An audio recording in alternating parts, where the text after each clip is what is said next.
विश्वानि देव सवितर्दुरितानि परासुव यद्भद्रं तन्न आसुव।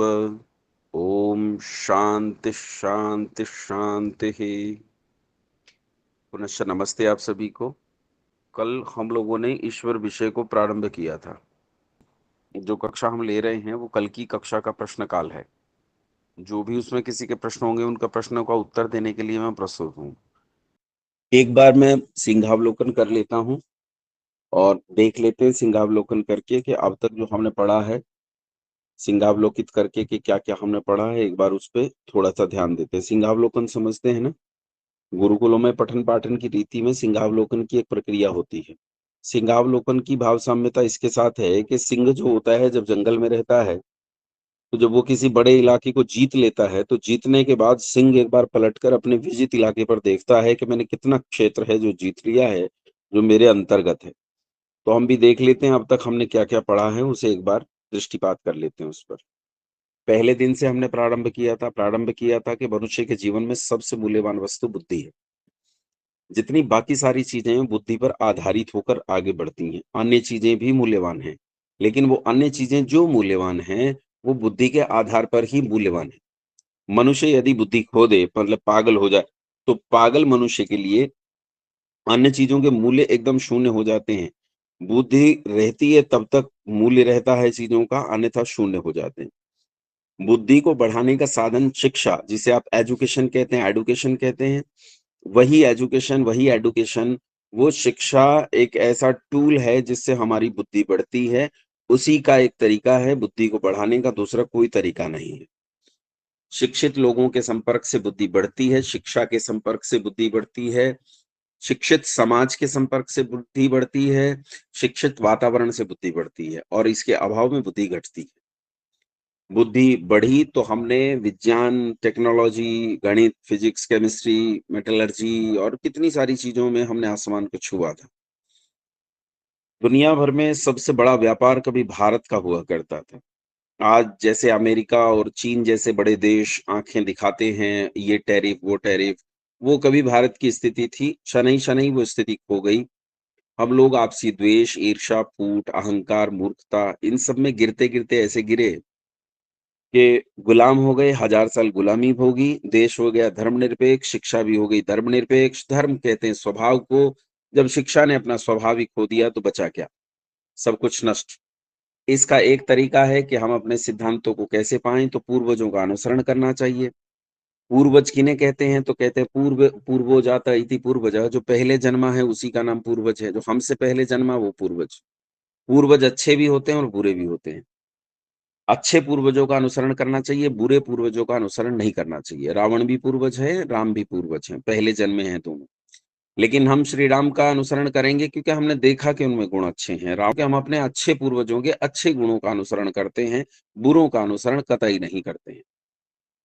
इस दिशा में चलते हुए हमने अपने पूर्वजों के पीछे जाकर उनके सिद्धांतों को टटोलने का प्रयास किया। पहला सिद्धांत ईश्वर।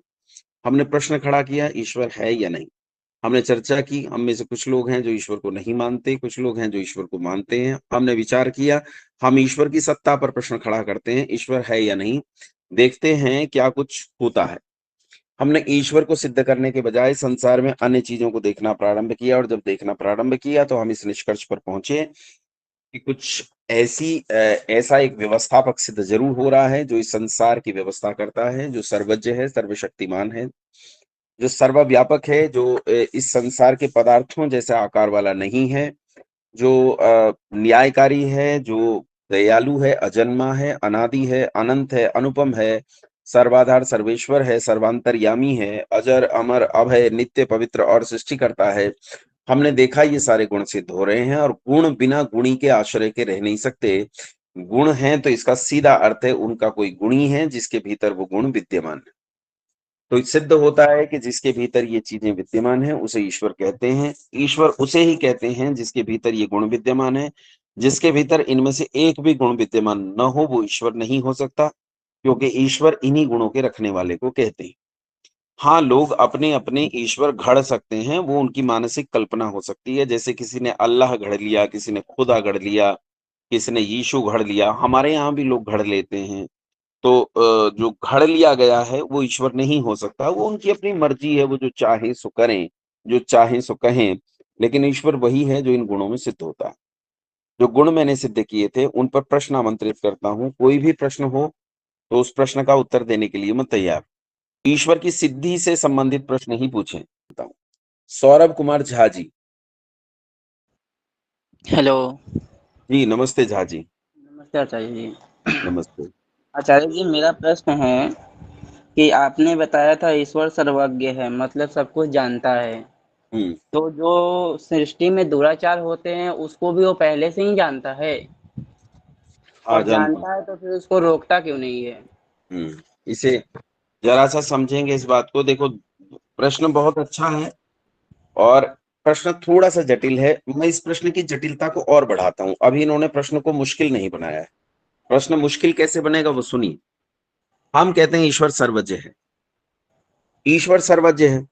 दूसरी तरफ कल मैंने एक और चीज कही थी कि जीव कर्म करने में स्वतंत्र है, वो हमारे कामों में दखल नहीं देता। जब मैंने ईश्वर के 6 गुण सिद्ध 6 काम बताए थे, सृष्टि का नियम बनाना, सृष्टि का निर्माण करना, प्रलय करना, जीवों को उनके कर्मों का फल देना,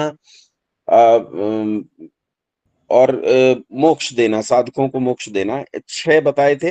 नियम, निर्माण, पालन, प्रलय, जीवों को कर्मों का फल देना और मोक्ष देना। ये 6 काम है उसके, और वो किसी और काम में दखल देता नहीं। उसने जीवों को कर्म करने के लिए स्वतंत्र छोड़ रखा है। तो प्रश्न और मुश्किल तब होगा जब हम ये कहेंगे कि अगर ईश्वर सर्वज्ञ है तो क्या ईश्वर त्रिकालज्ञ भी है, तीनों काल की बात भी जानता है? और अगर ईश्वर त्रिकालज्ञ है और ये जानता है कि मैं 20 साल बाद एक हत्या करूंगा, तो फिर मैं कर्म करने में स्वतंत्र कहां रहा? फिर तो पहले से ही तय हो चुका है कि मैं 20 साल बाद हत्या करूंगा। तो फिर एक आपका नियम तो, एक सिद्धांत तो आपका खंडित हो ही रहा है, चाहे त्रिकालज्ञ वाला खंडित कर लो और चाहे दूसरा खंडित। तो इसलिए अब इसमें जब हम इस प्रश्न को थोड़ा और गहराई से समझेंगे तो अब समाधान पक्ष में जाते हैं और समझने का प्रयत्न करते हैं। ईश्वर त्रिकालज्ञ है, वो जानता है 3 काल की बातें, लेकिन 3 काल की बातों को ईश्वर कैसे जानता है इसे समझने का यत्न करेंगे। आपने मनुष्य को देखा है, मनुष्य की आयु लगभग 100 वर्ष होती है ना? कुत्ते की आयु लगभग 12 14 15 वर्ष तक होती है, थोड़ा बहुत आगे पीछे हो सकता है, इतनी आयु होती है। लेकिन एक मक्खी की आयु मुश्किल से 3 दिन होती है। कोई उससे छोटा मच्छर होगा तो उसकी आयु 1 दिन 24 घंटा होगी। ऐसे बैक्टीरिया वायरस भी होंगे जिनकी आयु केवल 1 घंटा होगी। उससे भी सूक्ष्म जीवाणुओं पर जाइए, ऐसे सूक्ष्म जीवाणु होंगे जिनकी आयु मुश्किल से एक पल के 1000वें हिस्से के बराबर होगी। अब विचार कीजिए कि मैं जिसकी आयु 100 वर्ष है, वो जब ऐसे एक जीवाणु को देखता है जो सेकंड के 1000वें हिस्से में पैदा हुआ, 1000वें हिस्से में जिया और 1000वें हिस्से में मर गया। अब उस जीवाणु के लिए तो सेकंड का ये 1000वां हिस्सा जीवन है, लेकिन मेरे लिए, उस जीवाणु के लिए तो वो जो 1000वां हिस्सा है सेकंड का जिसमें उसने जीवन जिया, उसमें उसका भूत भी है, वर्तमान भी है और भविष्य भी है उस जीवाणु के लिए। लेकिन मेरे लिए तो उसका वो पूरा जीवन ही वर्तमान है। मेरे लिए उसमें भूत भविष्य वर्तमान नहीं है। वो राशि, समय की राशि मेरे लिए इतनी छोटी हो गई, इतनी छोटी हो गई कि मेरे लिए वो पूरा वर्तमान हो गया। तो पहले तो आप यहां समझिए, ईश्वर इतनी बड़ी सत्ता है, इतनी बड़ी सत्ता है कि जो मैंने आपको जीवाणु से आपकी तुलना की है वो तुलना भी बेकार पड़ जाएगी। वो इतना बड़ा है कि हमारी औकात तो उसके बराबर भी नहीं है, उस जीवाणु के बराबर भी। तो इसलिए हमारा जो जीवन है वो ईश्वर के लिए पूरा का पूरा वर्तमान है, वो सब कुछ जानता है, पहली चीज। अब दूसरी चीज यहां समझने का प्रयत्न कीजिए। ईश्वर जानता है मैं क्या करूंगा, इसलिए मैं नहीं करता। अपितु मैं करता हूं, ईश्वर इसलिए जानता है कि मैं करता हूं। इन दोनों चीजों में थोड़ी सी मुश्किल आ गई है, उसे समझेंगे। एक एक छोटे से उदाहरण से समझेंगे। हम एक बहुराहे पर गए जहां बहुत सारे रास्ते निकलते हैं, जैसे चौराहा होता है, 5 राह होता है, 6 राह, मान लीजिए 10 राह निकलती हैं। एक ऐसा चौक है, एक ऐसा ऐसा सम्मेलन स्थल है रास्तों का कि वहां से 10 रास्ते निकलते हैं। अब मैं वहां गया, अब 10 रास्ते में मैं 5वें रास्ते पर मुड़ूंगा। ईश्वर पहले से जानता है कि मैं पांचवें रास्ते पर मुड़ूंगा, इसलिए मैं पांचवें रास्ते पर नहीं मुड़ता। अपितु मैं पांचवें रास्ते पर मुड़ूंगा, इसलिए ईश्वर जानता है कि मैं पांचवें रास्ते पर मुड़ूंगा। मतलब मेरे कर्म की अपेक्षा से ईश्वर का ज्ञान है, ईश्वर के ज्ञान की अपेक्षा से मेरा कर्म नहीं है। मेरा कर्म ईश्वर के ज्ञान पर आधारित नहीं है, अपितु मेरे कर्म की अपेक्षा से ईश्वर जानता है कि मैं क्या करूंगा। हाँ, मैं इतना सूक्ष्म हूं उसकी तुलना में कि वो मेरे बारे में सब कुछ जानता है। इसीलिए मैं कर्म करने में स्वतंत्र भी हूं और ईश्वर सब कुछ जानता भी है। लेकिन क्योंकि उसने स्वतंत्र छोड़ा है, इसलिए वो हमें रोकता नहीं कुछ करने से। वो कहता है फल भोगने के लिए परतंत्र है, जो तूने कर दिया है अब इसका परिणाम तुझे सटीक मिलेगा, उसमें तू हाँ ना नहीं कर सकता, लेकिन कर्म करने में स्वतंत्र है। तू अच्छा चाहे तो अच्छा कर और बुरा चाहे तो बुरा। सौरभ जी, इतने प्रश्न का उत्तर मैंने आपको दिया। उपासना विषय में जब आप पहुंचेंगे तो ये प्रश्न आपको वहां जाकर और क्लियर होगा। यहां संक्षेप में समझाए, वहां थोड़ा और विस्तार से समझाऊंगा। भूत भविष्य और वर्तमान आपके लिए है, ईश्वर के दृष्टिकोण से भूत भविष्य और वर्तमान नहीं है। ईश्वर के दृष्टिकोण से समय के तीन व्यवस्थाएं नहीं है, मनुष्य के दृष्टिकोण से तीन व्यवस्थाएं हैं। आपके लिए भूत भविष्य और वर्तमान है, ईश्वर के लिए भूत भविष्य और वर्तमान नहीं है। उसके लिए सब कुछ वर्तमान है, वो सब जगह वर्तमान उपस्थित है। उम्मीद करता हूं कुछ बात समझ में आई होगी और कुछ उपासना में आएगी। जी ठीक है, आचार्य जी। आचार्य जी, दिनकर एक कुमार छोटा सा और प्रश्न है मेरा, एक छोटा सा और प्रश्न है मेरा। जी। जी, आपने बताया था कि ईश्वर कण कण में है, तो ईश्वर जड़ पदार्थ में भी है, जो जड़ पदार्थ हाँ है। माया, तो हाँ उसमें है। जड़ता के गुण आ जाएंगे ईश्वर में? नहीं आते। अच्छा, धन्यवाद सुनिए, आचार्य जी। इसका तर्क सुन लीजिए। सौरभ जी, इस बात को सुनिए कि किसी भी सूक्ष्म चीज में स्थूल चीज के गुण नहीं आते हैं। स्थूल में सूक्ष्म के गुण आ सकते हैं, लेकिन सूक्ष्म में स्थूल के गुण नहीं आते हैं।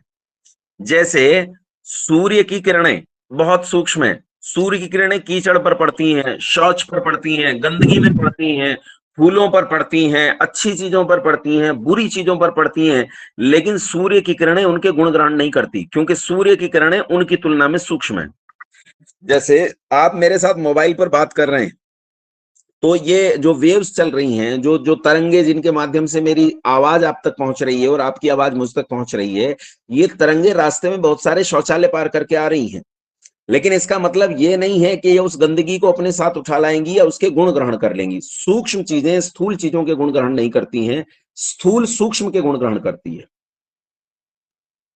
धन्यवाद सौरभ जी। दिनकर कुमार जी।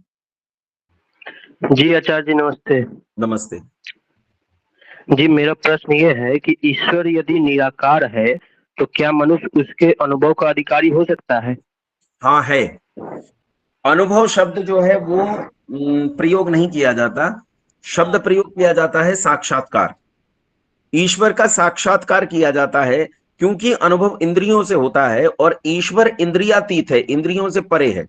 आपने एक आरती सुनी होगी, ओम जय जगदीश हरे, स्वामी जय जगदीश हरे, भक्तजनों के संकट क्षण में दूर करें।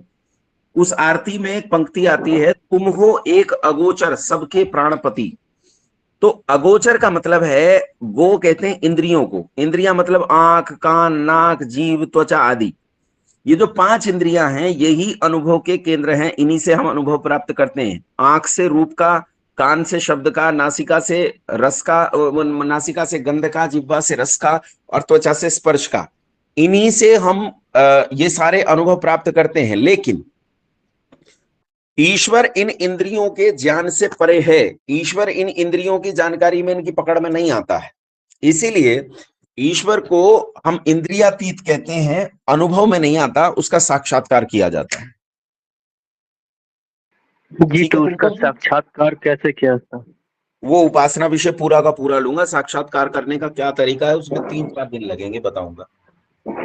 जी, धन्यवाद। शुभम प्रजापति जी। आचार्य जी, मेरा प्रश्न ये है कि जैसा आपने बताया कि ईश्वर निराकार है, अनादि है, अनंत है, ईश्वर की जो जो विशेषताएं सर्वव्यापक है, सर्वज्ञ है, जो विशेषता है, ठीक है आचार्य जी। जैसे मतलब ईश्वर संपूर्ण सृष्टि को चला रहा है।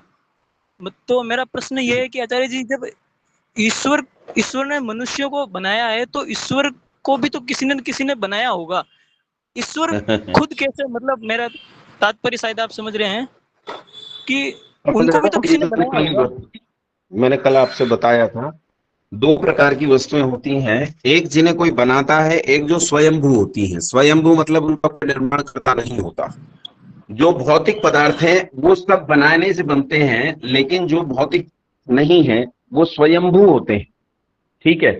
भौतिक में भी जो मूल पदार्थ होता है वो स्वयंभू होता है। जैसे प्रकृति जो है वो स्वयंभू है, तो ईश्वर का बीज नहीं होता है ना। फल का बीज होता है लेकिन बीज का बीज नहीं होता है। कोई कहे बीज का बीज नहीं होता, कारण का कारण नहीं होता है। ईश्वर इस सारे संसार का कारण है, मूल कारण है, इसलिए उसका कोई कारण नहीं। ठीक है। अगर किसी तर्क से आप सिद्ध कर सकें तो मैं जानने के लिए प्रस्तुत रहूंगा। धन्यवाद शुभम जी। रंजीत जी। ओम नमस्ते आचार्य जी। जी नमस्ते। मेरा प्रश्न ये है कि अगर ईश्वर सर्वशक्तिमान और सब जगह रहने वाला है तो जो मंदिरों में शिव को पूजा जाता है, उस शिव में और हमारे वेदों के शिव में क्या अंतर है? देखो, वेद में जो शिव है वो तो शब्द है ना। और शब्द किसी गुण का वाचक है। कल्याणकारी होने से ईश्वर को शिव कहते हैं। गणों का स्वामी होने से, समूह का स्वामी होने से, सारे जगत का स्वामी होने से उसे गणेश कहते हैं। ठीक है। व्यापक होने से उसे ब्रह्म कहते हैं। ये शब्द हैं, इन शब्दों के व्याकरणीय अर्थ होते हैं, आप भी जानते हैं। मैं आपसे जब कहता हूं कि पंकज का क्या अर्थ है, तो इसे बताने के दो तरीके हैं। एक आदमी कहता है जी कमल को पंकज कहते हैं। मैं अभी टीवी पर एक दिन देख रहा था कि किसी व्यक्ति ने पंकज उदास नाम के किसी सिंगर से पूछा कि पंकज शब्द का अर्थ क्या है, तो उन्होंने कहा पंकज का अर्थ कमल होता है। ये एकदम गलत जवाब है, क्योंकि अब जो नहीं जानता है वो उसे आपने एक और नई संज्ञा दे दी, अब वो उसे ढूंढता फिरेगा। पंकज शब्द का अर्थ है जो पंख से उत्पन्न हुआ हो, जो कीचड़ से उत्पन्न हुआ हो, उसे पंकज कहते हैं। जो जो चीजें कीचड़ से उत्पन्न होंगी उन्हें पंकज कहते हैं। रूढ़ हो गया है कमल के लिए। ऐसे ही शिव शब्द जो है वो कल्याणकारी निराकार चेतन सत्ता के लिए है, सर्वज्ञ निराकार चेतन सत्ता के लिए, सर्वशक्तिमान सर्वव्यापक निराकार चेतन सत्ता के लिए है। लेकिन शिव शब्द रूढ़ हो गया है शिव जी महाराज के लिए। तो वो लोग अपनी कल्पनाओं से क्या करते हैं उस पर हम चर्चा नहीं करेंगे। हम जो ईश्वर मूल तत्व है हम उस पर चर्चा कर रहे हैं, तो आप अभी उस पर ही केंद्रित रहें। जिसकी बात आप कर रहे हैं उस पर भी धीरे धीरे हम आएंगे और उन्हें समझने का प्रयास करेंगे। ठीक है। आभार आचार्य जी। तन्मय से जय सिंह जी। आचार्य जी, जैसे कि मैं अभी दो किताबें पढ़ रहा था कुछ कम्युनिस्ट लेखकों की, जिसमें प्रोफेसर रोमिला थापर और सतीश चंद्रा वगैरह हो गए। तो उन्होंने अपने तमाम कई इंटरव्यूओं में भी जब बात ईश्वर के अस्तित्व की आती है तो उस पर जो प्रश्न चिन्ह खड़ा करते हैं, जैसे कि उन्होंने एक बार अपने एक किसी पॉडकास्ट में कहा था कि यदि ईश्वर है, सूक्ष्म है, तो सूक्ष्म से सूक्ष्म है और विराट से भी विराट है, तो फिर हम उसे अपने निकल आई से क्यों नहीं देख सकते? उसमें उसे हम अपने आंखों से क्यों नहीं देख सकते? और उन्होंने ये तर्क दिया कि अगर ईश्वर सर्वव्यापी और सर्वशक्तिमान है तो वह मनुष्य की इंद्रियों से परे क्यों है और इसका कोई प्रत्यक्ष प्रमाण क्यों नहीं मिलता? अब इससे प्रत्यक्ष प्रमाण तो इसका है, लेकिन कोई देखना ही ना चाहे और आंख पर पट्टी बांध ले या कोई दुराग्रह बना ले तो उसे तो कुछ नहीं कह सकते। जैसे आप एक चीज सुनिए कि परमाणु जिस वातावरण में आप रहते हैं उस वातावरण में, उतने वातावरण में, उस वातावरण में पूरी तरह व्यापक है। कोई स्थान ऐसा है नहीं जहां परमाणु मौजूद न हो, चाहे वो वायु के परमाणु ही क्यों ना हो। लेकिन परमाणु तो मौजूद है सब जगह। परमाणु बहुत व्यापक है लेकिन फिर भी परमाणु आपको दिखाई नहीं दे रहा है। पर यहाँ कह सकते हैं कि परमाणु बहुत सारे हैं और वो बहुत सूक्ष्म है, इसलिए वो दिखाई नहीं दे रहे। तो इसका एक दूसरा उदाहरण आप ध्यान से सुनिए। जैसे आकाश समझते हैं ना आप? आकाश मतलब अंतरिक्ष, मतलब जिसमें हम रहते हैं, मतलब ये आयतन, जिस आयतन के भीतर हम लोग अपना जीवन जी रहे हैं। ये जो आकाश है ये भी सर्वव्यापक है, लेकिन सर्वव्यापक होने के बावजूद भी अब ये सीधा उदाहरण है, अब इसे भी कोई आंख से पट्टी बांध ले तो मैं क्या कहूं, इस आकाश को आप अपनी आंख से नहीं देख सकते, कहां देख पाते हैं। कोई कोई ये कह सकता है, गैर समझदार लोग ये कह सकते हैं कि जब हम आकाश की ओर ऊपर मुंह उठाकर देखते हैं तो हमें नीला नीला दिखाई देता है, तो जो नीला नीला दिखाई देता है वो तो आपको जल के कण और धूल के कण दिखाई देते हैं, उन पर प्रकाश विवर्तित होकर हमारे नेत्र में पहुंच रहा है, इसलिए वो चीजें हमें दिखाई दे रही हैं। लेकिन वास्तविकता तो ये है कि जो कुछ आकाश है, जो वास्तव में आकाश का मतलब खाली स्थान, आकाश का मतलब पोल, तो जो पोल है, जो खाली स्थान है, वो तो हमें दिखाई नहीं दे रहा है। तो जैसे आकाश सर्वव्यापक होने पर दिखाई नहीं देता, वैसे ईश्वर भी सर्वव्यापक होने पर दिखाई नहीं देता। ठीक है जन्मेजय जी। जी आचार्य जी। आचार्य जी, एक और सवाल उन्हीं लोगों का ही था कि शीघ्रता से बोलिए। क्या ईश्वर को मानना केवल अज्ञान या भय का परिणाम नहीं है? तो उस पर उन्होंने एक तर्क ये दिया कि धर्म और ईश्वर का विचार समाज में डर, असुरक्षा, अज्ञान का कारण विकसित हुआ, जैसे मृत्यु का भय, प्रकृति की शक्तियों से डर, ये तमाम चीजें। तो उन्होंने कहा कि ईश्वर के अस्तित्व को मानना ये केवल अज्ञान। आप संक्षेप कीजिए, प्रश्न पहुंच गया आपका मेरे तक। प्रश्न को हमेशा प्रयास कीजिए प्रश्न छोटा हो, प्रश्न बहुत व्याख्यायित नहीं होते हैं, सीधे जी प्रश्न पूछा कीजिए। हाँ, माइक बंद करेंगे। इस बात को अच्छे से समझेंगे, पिछले दिनों प्रधानमंत्री श्रीमान नरेंद्र मोदी जी ने एक अभियान चलाया, स्वच्छ भारत अभियान। अच्छा, स्वच्छ भारत अभियान अभी थोड़ा चला, पहले जब मनमोहन जी थे तो उन्होंने भी स्वच्छ भारत अभियान चलाया था, बस उसका नाम निर्मल भारत अभियान था। बात तो एक ही है, योजना एक ही है, अलग अलग नहीं है। दोनों का मकसद यही था कि भाई भारत जो है वो स्वच्छ हो जाए, गंदगी न फैले। अच्छा, सांसदों ने झाड़ू लगा लगा के दिखाई है, सब किया है, लेकिन क्या हो गया भारत स्वच्छ? हो गया? नहीं हुआ। क्यों नहीं हुआ? क्योंकि किसी चीज को लागू करने के लिए तीन चीजों की जरूरत होती है। पहली है प्रेरणा, तो झाड़ू लगाकर जो प्रेरणा की गई, पोस्टर लगाकर जो प्रेरणा की गई, फ्लैक्स लगाकर जो प्रेरणा की गई, टीवी पर प्रदर्शन करके और एड चलाकर जो प्रेरणा की गई, वो एकदम सही है। प्रेरणा पहली चीज। प्रेरणा के बाद दूसरी चीज होती है सुविधा, कि मुझे हर 10 फीट पर डस्टबिन दिखाई दे। अब मैं कूड़ा लेके घूमता रहूं और 100 किलोमीटर तक मुझे कूड़ेदान ही नहीं मिले, तो ये बड़ी समस्या हो जाएगी। तो दूसरी चीज है सुविधा, की सुविधा भी होनी चाहिए। और तीसरी चीज है दंड। आपने अगर दंड नहीं रखा, पनिशमेंट नहीं रखा, तो फिर ये चीजें लागू नहीं हो सकती। अब कोई कहे ये तो जी डर बिठा दिया आपने, पनिशमेंट लागू करके लोगों के मन में पनिशमेंट का डर आ गया। भाई बिठाना जरूरी है। अगर आपने पनिशमेंट का डर नहीं बिठाया तो लोग सड़क के नियमों को तोड़ेंगे। कौन बाईं तरफ चलेगा, कौन दाईं तरफ चलेगा, कौन क्रॉस किधर से करेगा? आप हटा दीजिए नियम, आप संसार के सारे नियम हटा दीजिए, तो क्या नियमों का डर हटते ही लोग एकदम अनुशासित और संसार एकदम स्वतंत्र और अच्छा हो जाएगा? ना, संसार परतंत्र होगा। दुष्ट लोग, बलशाली लोग दूसरों पर कब्जा कर लेंगे, उन्हें बर्बाद कर देंगे, उन्हें मार डालेंगे। इसीलिए ये बात तो उनकी बिल्कुल ही उल्टी है। मैं ये कहता हूं, अभी तो हमने ईश्वर सिद्ध किया है कल, लेकिन अगर ईश्वर की सिद्धि न भी होती और कोई झूठमूठी ईश्वर को मानता, तो भी वो संसार में लाभ की वस्तु थी, हानि की वस्तु नहीं थी। कोई ईश्वर को बुद्धिपूर्वक न भी जानता हो और केवल डर के कारण मानता हो, तब भी संसार में सुधार की बात है, हानि की बात नहीं है। तो ये तो उनका उन्हीं पर उल्टा पड़ता है, उनकी गलती है। वैभव माहेश्वरी जी। सर जी, मैं ये पूछ रहा था, एक आपने बताया था कि वो जो सत्ता है जिसके बारे में बात कर रहे हैं वो कण कण में है। तो ऐसा है, वो कण कण, मेरे को एक कंफ्यूजन है, वो कण कण में है या उसकी सत्ता हर जगह है, वो कहीं एक जगह है? देखो, पहले तो ये जो कण-कण वाली बात है ये मैंने नहीं कही, ये प्रचलित बात है, वहां से आप उठा रहे हैं। मैंने कहा था ईश्वर सर्वव्यापक है। अगर आपने साइंस पढ़ा हो, विज्ञान पढ़ा हो, तो जी। विज्ञान में डाल्टन ने ईथर नाम के एक द्रव्य की कल्पना की थी कि प्रत्येक स्थान पर एक माध्यम विद्यमान है और उस माध्यम का नाम ईथर है।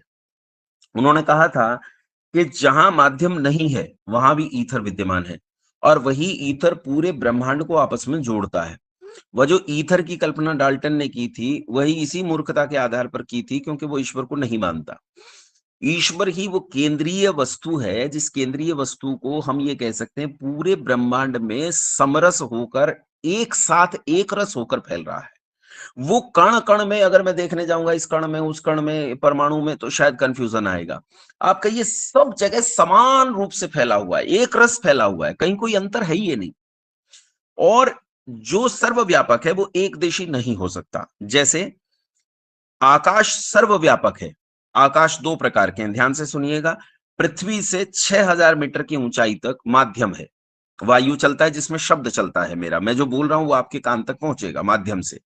लेकिन उसके ऊपर निर्वात है, वहां वायु नहीं है, वायु है ही नहीं। लेकिन इन दोनों के लिए जो खाली जगह है, खाली स्पेस है, उसे हम आकाश कह रहे हैं। वो जो आकाश है वो आकाश सर्वव्यापक है। अब जो आकाश सर्वव्यापक है वो एक देशी नहीं हो सकता। हम ये कहें कि आकाश सब जगह है, एक जगह भी है, तो ठीक है, आकाश यहां भी है जहां आप बैठे हैं, लेकिन यही आकाश सब जगह फैला हुआ है। ठीक है जी आचार्य जी। जी जी दिव्यम आर्य, नमस्ते दिव्यम आचार्य जी। आर्य, नमस्ते। मेरा ये क्वेश्चन था कि आज आपने कल के विषय में ये बताया कि न्यायकारी दयालु होता है, तो मुझे अपने मन में ही कुछ ना कुछ बायस होती है, तो उस वजह से मुझे ठीक से समझ नहीं पाया। और मेरे को ये क्वेश्चन था कि न्यायकारी दयालु कैसे हो सकता है, क्योंकि मेरा तो आंसर नो था उस वक्त। तो मेरी अंदर से मेरा तर्क ये बता रहा था कि अगर न्यायकारी दयालु हुआ तो वो निष्पक्ष कैसे हो, निष्पक्ष न्याय कैसे होगा जब उसे विक्टिम पर ही दया आएगी। जैसे कि हम समाचार के माध्यम से हम सबको खबर परोसी जाती है, तो हमें विक्टिम के प्रति सहानुभूति महसूस होती है, और ऐसा बहुत कम होता है कि हम आरोपी की तरफ लें। मूल प्रश्न ये हुआ कि न्यायकारी दयालु कैसे हो सकता है।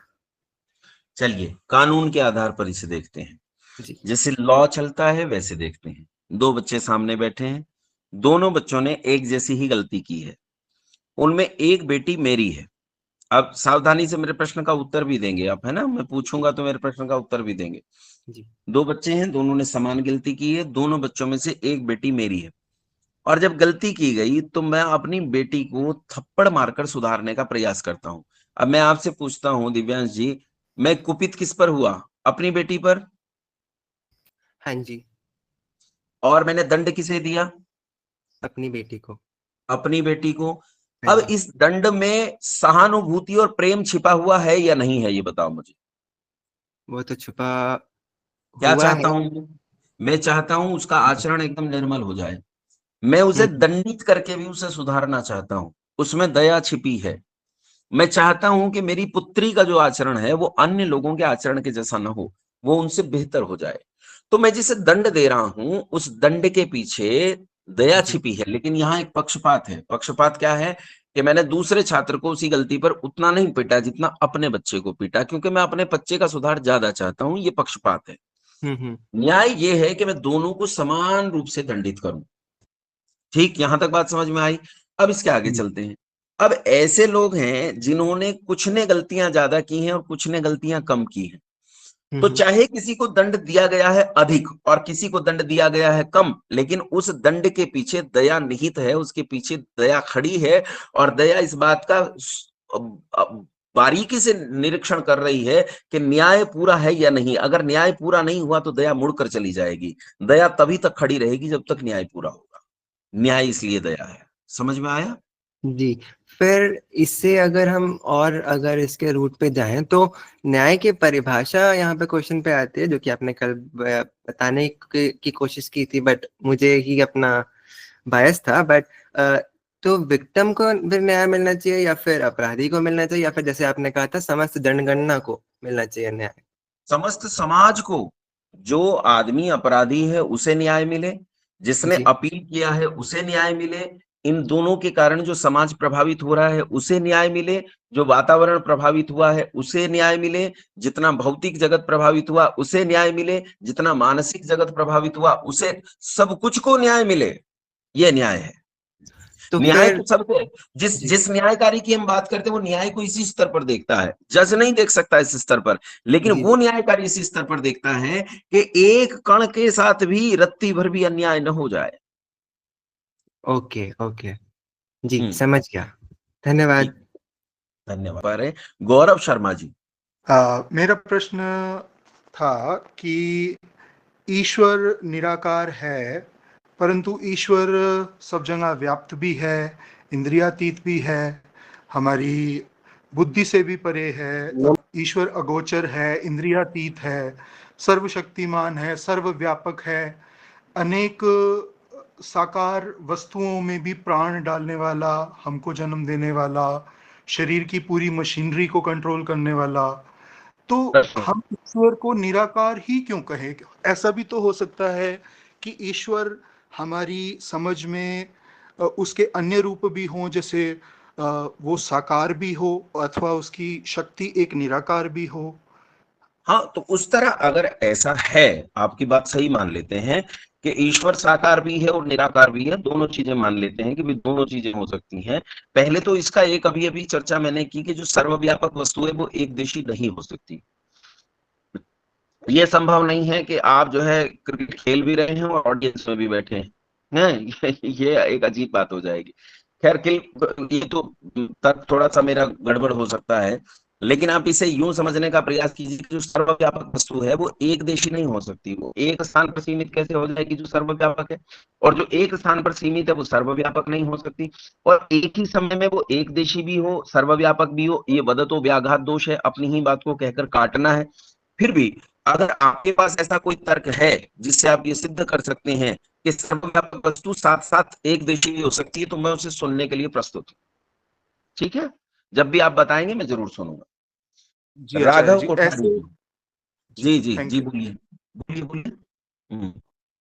मैं बोलता हूँ सर। जैसे कहा जाता है, जैसे कोई कोई व्याख्या करते हैं, कोई कहते हैं कि ईश्वर एक बहुत विशाल एक हाथी के समान है, कोई सूंड पकड़ता है, कोई पैर पकड़ता है, कोई पूंछ पकड़ता है। तो हम अपनी बुद्धि में हमारी जितनी क्षमता है या हमारी बुद्धि में जितना हम ग्राह्य कर सकते हैं, उतने उतने रूप में हम उसको समझ पाते हैं, परंतु उसको समझ के भी पूरी रूप से हम नहीं समझ पाते हैं। ये तो सच है। ये तो सही है, ये तो एकदम सही है। अब इसे यूं समझिए कि आपका प्रश्न मैं समझ रहा हूं, आप उसे सुनिए, मैं प्रश्न भी आपका पूरा कर देता हूं। आप ये कह रहे हैं कि भाई हम उस वाले तर्क को नहीं समझ पा रहे हैं कि सर्वव्यापक के साथ एक देशी भी हो सकता है। हमारे हाथ में पूंछ आई तो हम पूंछ ही को मान लिए हैं, पैर आया तो पैर ही को मान लिए हैं, है ना। किसी के हाथ में पेट आया तो उसने कहा भाई हाथी टंकी है, पैर आया तो कहा भाई थमला है, पूंछ आई तो कहा भाई झाड़ू है। लेकिन ऐसे विद्वान लोग पहले तो पैदा हुए होंगे, ऋषियों मुनियों ने ऐसे कोई तर्क जरूर देखे होंगे। क्या ऋषि मुनि भी उन तर्कों से परे रह गए? क्या ऋषि मुनि भी उन तर्कों से अजाने रह गए? अगर ऋषि मुनि भी उन तर्कों से अजाने रह गए तो ऐसा बुद्धिमान रोमिला थापर टाइप आदमी कौन आएगा भाई, जो ये बताएगा कि सर्वव्यापक वस्तु एक देशी भी साथ साथ हो सकती है, और वो जानकारी हमें नहीं है। तो उसे जानकारी तो करनी पड़ेगी ना। तो जानकारी आप मुझे दीजिए, मैं जरूर लूंगा। और किसी और विद्वान ने ये ढूंढा हो, जैसे आपने कहा कि सच के विभिन्न रूपों को देख के व्यक्ति उसे विभिन्न तरीके से व्याख्यायित करता है, तो उस व्याख्या को सुनने के लिए और तर्क को सुनने के लिए प्रस्तुत रहूंगा। अभी तो सिद्ध यही हो रहा है जो मैं कह रहा हूं कि जो सर्वव्यापक है वो एक देशी नहीं हो सकता। ठीक है, धन्यवाद। राघव संजय जी बीच में आए। आचार्य जी नमस्ते। नमस्ते। आप जो बोल रहे थे, जो 20 गुण है ईश्वर के, इसी के कारण उनको ईश्वर बोलते हैं। उसका कोई माने वेद में कोई मंत्र है जो सिद्ध करे जो 20 गुण जिसमें है वो ईश्वर है? हाँ, लेकिन अभी हम उसी पे रहेंगे। अभी वेद की तो कोई चर्चा हमने की नहीं है, तो मैंने कहा था विषय पर टिके रहेंगे और बने रहेंगे। तो ये आगे जब विषय आएंगे, वेद आदि के जो विषय आएंगे उनमें चर्चा करेंगे। ठीक है, ऐसे मंत्र हैं। ठीक। और 20 मैंने, और 20 एक क्षण के लिए 20 मैंने कहा हो ऐसा नहीं कहा। मैंने कहा गुण असंख्य असंख्य हैं, अपनी योग्यता नहीं है कि उसके सारे गुणों की सिद्धि कर सकूं, है ना। मैं ऐसे 50 जीवन भी लगा दूं तो भी मैं उसके सारे गुणों को नहीं जान सकता। तो इसलिए मेरी योग्यता तो बहुत कम है। हाँ, मैं ये कह रहा हूं कि इनके आधार पर हम निर्णय कर सकते हैं कि जैसे हमें बहका दे कोई, तो उस बहकावे में हम नहीं आएंगे। चलिए, पिंटू आर्यवीर जी। आचार्य जी सादर नमस्ते। नमस्ते जी, मेरा एक प्रश्न ये है कि हमने ईश्वर के 20-21 गुणों का जाना है, और इसके अतिरिक्त भी ईश्वर के बहुत सारे नाम हैं सत्यार्थ प्रकाश आदि में या ग्रंथों में। तो ईश्वर को प्रमाणित करने के लिए बहुत सारे तर्क दिए जाते हैं, और एक नाम को सिद्ध करने के लिए दूसरे नामों का सहारा लिया जाता है। तो कभी कभी ऐसा प्रतीत होता है कि ये शब्दों का जंजाल सा होता है। तो ईश्वर के नाम को, ईश्वर को सही रूप में सिद्ध करने के लिए और उसको सत्य रूप में जानने के लिए क्या तर्क प्रस्तुत किया जाए? अच्छा, मुझे एक बात बताइए, जैसे मैं आपको समझा रहा हूँ, आप मुझे समझा रहे हैं, आपने जो सारी बातें कही वो शब्दों के जंजाल के रूप में ही तो कही हैं। मैंने जो बातें कही हैं वो भी शब्दों के जंजाल के रूप में ही रह कही हैं। ये जो सारा संसार है ये शब्दों का जंजाल ही है। अगर शब्द का उपयोग हम नहीं करेंगे तो हम कैसे अपनी बात को दूसरे को समझा पाएंगे? शब्द नहीं होंगे, भाषा नहीं होंगी तो अपन तो पशु हो जाएंगे। फिर पशु में और मनुष्य में क्या अंतर रह जाएगा? हाँ, शब्द के परे भी ईश्वर है, और शब्द के परे का जो ईश्वर है उसे कैसे जानेंगे, ये उपासना विषय में कोशिश करेंगे समझने की। ठीक है, ठीक है पिंटू जी, जी ठीक है धन्यवाद। जी, धन्यवाद आचार्य जी, जी राघव जी। मैं नमस्कार जी। हाँ बोलिए। मेरा मेरा ये एक सवाल है आपसे कि ईश्वर की मर्जी के बिना कुछ भी नहीं होता। इस संसार में जो भी कार्य होता है केवल ईश्वर की इच्छा के हिसाब से होता है। तो नहीं कर्मों का फल फिर इंसान को क्यों मिलता है? नहीं, ऐसा आपने बना लिया, मैंने तो ऐसा नहीं कहा कि सब कुछ ईश्वर की मर्जी से होता है।